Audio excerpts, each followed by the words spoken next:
10월 30일 수요일입니다.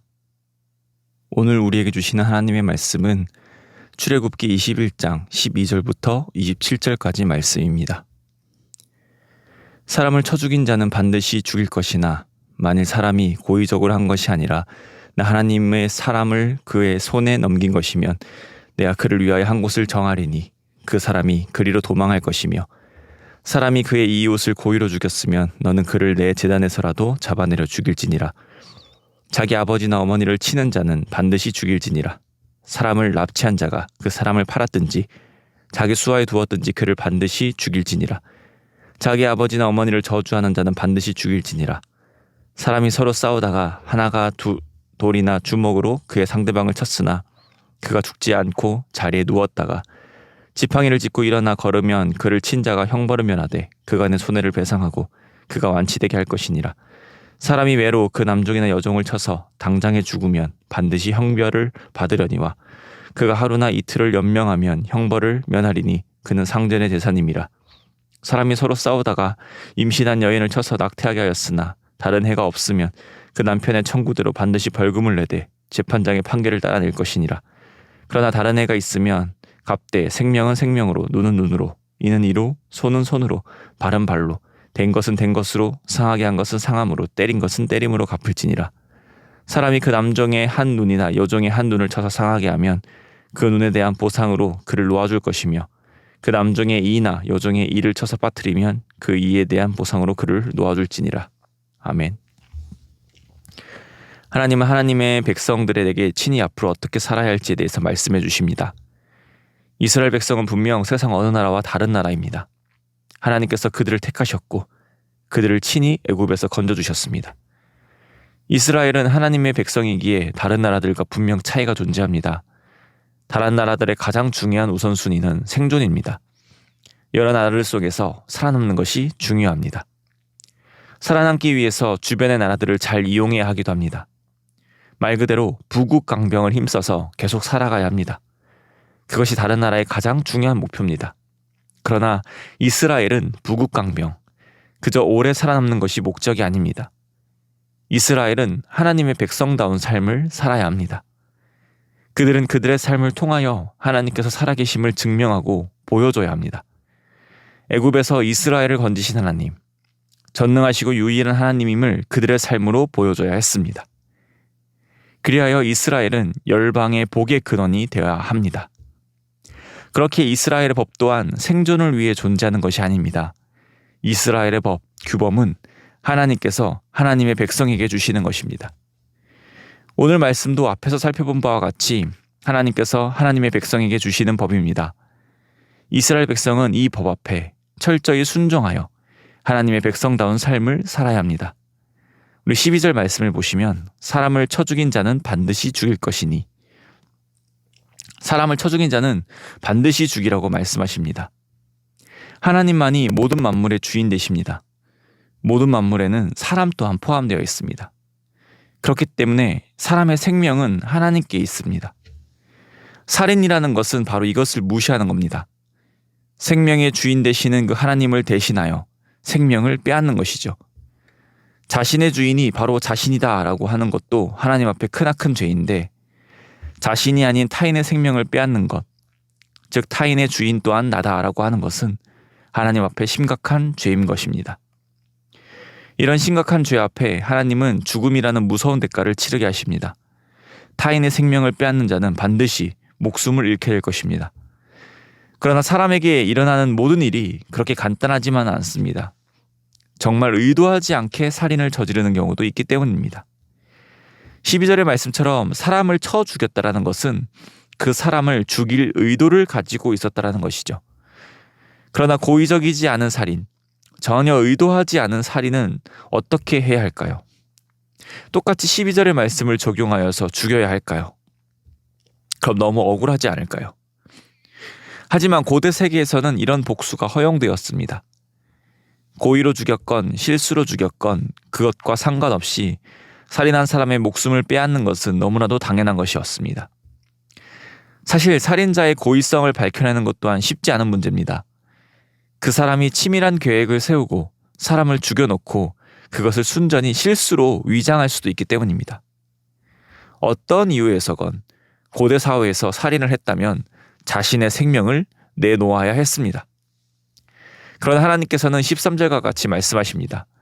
만일 사람이 고의적으로 한 것이 아니라 나 하나님이 사람을 그의 손에 넘긴 것이면 내가 그를 위하여 한 곳을 정하리니 그 사람이 그리로 도망할 것이며, 하나님께서는 고의로 죽이지 않았다면 그 사람이 살 수 있는 방법을 주신 것입니다.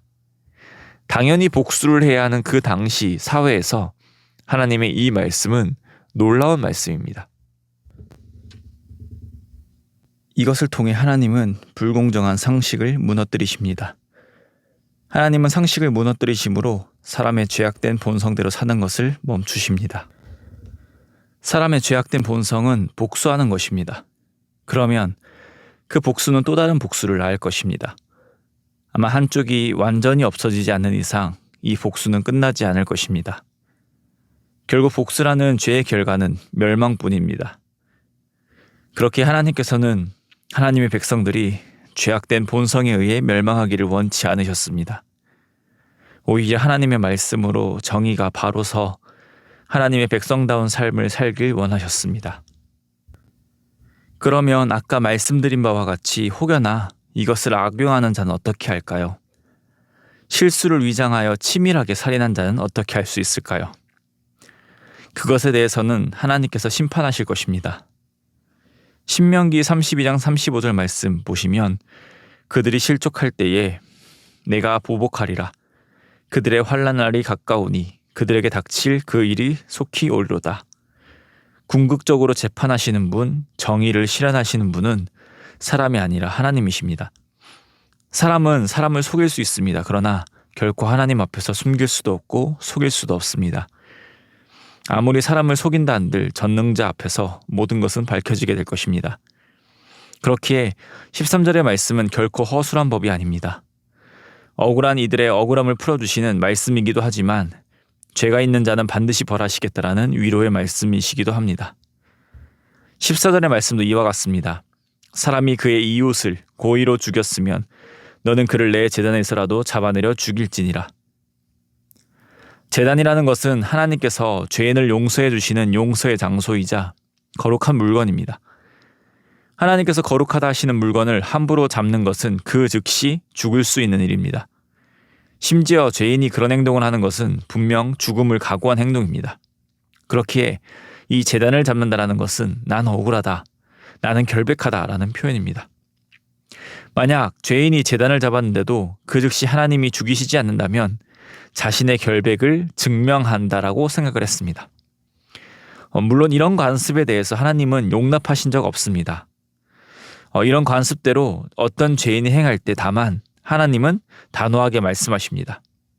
제단에서라도 잡아내려 죽이라고 말입니다. 그러니 고의로 죽인 자에 대해서 하나님은 결코 용서하지 않으십니다. 그의 거짓된 결백 주장, 행동에도 하나님은 그를 끌어내려서 죽이라고 말씀하십니다.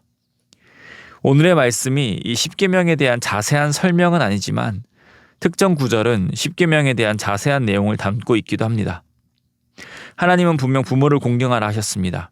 15절과 17절은 부모를 공경하지 않는 것, 부모를 치는 자, 저주하는 자는 반드시 죽이라고 말씀하십니다. 부모를 공경하지 않는 것에 대한 벌은 죽음입니다. 그 외에도 하나님은 오늘 말씀 속에서 다양한 상황에서 각 사람이 억울하지 않고 공정할 수 있도록 말씀을 주십니다.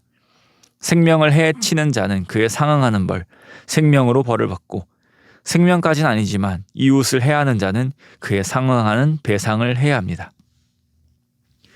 사랑하는 성도님, 오늘 이 말씀을 통해 생각해 볼 것은 사람은 공정할 수 없고 정의를 실현할 수 없다는 것입니다. 하나님은 살인이라는 큰 죄를 지었지만 그것이 고의가 아닐 경우에 억울한 살인자가 살아갈 방법을 주십니다. 그러나 제단을 잡았다 할지라도 고의일 경우 무조건 죽이라고 말씀하십니다. 자신의 생명의 근원된 부모를 치거나 저주하는 자를 죽이라고 하시고, 비록 타인에게 해를 입혔으나 생명에 지장이 없는 경우는 더 큰 복수, 즉 생명을 해치는 것이 아니라 배상을 하도록 하십니다. 하나님은 인간이 이 정의를 실현할 수 없다는 사실을 알고 계십니다. 인간은 이미 하나님의 말씀을 거역하였고 그 중심이 악하다라는 것을 너무 잘 알고 계셨습니다. 사람이 세운 법과 관습은 용서가 없습니다. 한쪽이 완전히 죽어야 끝이 납니다. 그것이 정의라 외치며 공정한 것이라고 말합니다. 그러나 그것은 하나님이 보시기에 결코 정의가 아닙니다. 그것은 그저 인간의 죄악된 본성을 가리기 위한 얕은 꾀일 뿐입니다. 이런 불완전한 법으로 살아가는 세상 속에 하나님의 백성 이스라엘은 완전한 하나님의 말씀으로 살아가도록 은혜를 주십니다. 하나님의 말씀을 통해 진정한 정의가 무엇인지 알게 하십니다. 또 하나님의 말씀을 통해 인간의 죄된 본성대로 살지 않도록 하십니다. 공정한 것이 무엇인지 모르는 백성에게 무엇이 공정한 것인지를 알게 하십니다. 그렇게 하나님의 말씀, 하나님의 법은 사람을 얽매이는 것, 사람의 자유를 제한하는 것이 아니라 오히려 가장 사람답게 살게 하는 것, 하나님 안에서 자유로 살아가는 것임을 보여주십니다. 이 말씀을 지킴으로 이스라엘 백성은 하나님의 살아계심을 드러낼 것입니다. 하나님의 살아계심을 증거함으로 그들은 열방의 복의 근원이 될 것입니다. 우리가 살아가는 세상도 그 당시 세상과 별반 다를 바 없는 것 같습니다. 모두를 지켜줄 것 같던 헌법이나 나라와 나라 간의 관계에서 생기는 갈등을 공평하게 해결해 줄 것 같던 그 국제법들이 정의와 거리가 먼 것을 우리는 경험합니다. 죄악된 본성을 가지고 있는 인간이 그것을 손에 들고 휘두르면 개인의 욕망에 따라 힘의 논리에 따라서 판결이 굽혀지는 것을 봅니다. 이런 시대 가운데 우리는 하나님 말씀에 순종하며 살아갑니다. 하나님 말씀에 순종함으로 우리는 세상에 하나님이 유일한 하나님이심을 선포합니다. 하나님의 말씀에 순종함으로 진정한 정의가 무엇인지, 사랑이 무엇인지를 세상에 보여줍니다. 그러므로 오늘 하루의 삶을 살아가실 때에 하나님 말씀에 순종하며 살아가는 우리가 되기를 소망합니다. 세상의 유일한 기준이 되시는 정의와 공평의 하나님이 어떤 분이신지를 선포하는 우리의 삶이 되기를 소망합니다. 또한 오늘 이 말씀을 대하면서 우리는 예수님의 가르침이 생각나게 됩니다. 예수님께서는 분명 형제에게 화를 내는 자는 살인하는 것과 같다고 말씀하셨습니다. 오늘의 말씀이 우리에게 크게 와닿지 않을지도 모르겠습니다. 누군가의 생명을 빼앗는다는 것, 크게 해를 입히는 것은 우리의 삶에 빈번하게 일어나는 일이 아니기 때문입니다. 우리는 살인, 폭행과 거리가 먼 삶을 살고 있습니다. 그러나 예수님의 가르침을 생각하면 우리가 과연 살인, 폭행과 거리가 먼 삶을 살고 있다 할 수 있을까요? 오늘 말씀을 대하며 예수님의 가르침을 우리의 삶에 적용하길 원합니다. 예수님과 가르침과 같이 형제를 죽이고 폭행하는 자가 아닌 형제를 사랑하고 섬기는 주님의 제자로 살아가기를 소망합니다. 우리의 그런 삶을 통하여 오늘 하루도 하나님께 영광 올려드리는 귀하고 복된 하루가 되시기를 주님의 이름으로 소망합니다. 기도드리겠습니다. 하나님 아버지, 오늘도 우리에게 말씀을 허락하시니 감사드립니다. 하나님께서는 소망 없는 우리에게 하나님의 말씀을 허락하셨습니다. 무엇이 정의인지도 모르고 무엇이 올바른 삶인지 모르는 우리에게 하나님의 말씀으로 친히 가르쳐 주셨습니다. 하나님, 그 말씀 앞에 우리가 순종하길 원합니다. 순종함으로 정의를 잃어버리고 소망을 잃어버린 세상에 정의가 무엇인지, 그 정의를 이루시는 분이 하나님 한 분뿐이라는 것을 드러내는 우리의 삶이 되게 은혜 허락하여 주시옵소서. 하나님, 또한 오늘 이 말씀들을 우리가 그저 당연한 것으로 넘기지 않기를 원합니다. 예수님의 가르침을 생각하며 그 가르침 앞에 우리 자신을 철저히 돌아보게 하여 주시옵소서. 예수 그리스도의 제자답게 타인을 짓밟고 죽이며 살아가는 것이 아니라 섬기며 살리는 제자의 삶을 살게 하여 주시옵소서. 그런 삶을 통하여 주님 홀로 영광받아 주실 줄 믿사오며 이 모든 말씀 우리를 구원하신 예수 그리스도의 이름으로 기도드립니다. 아멘.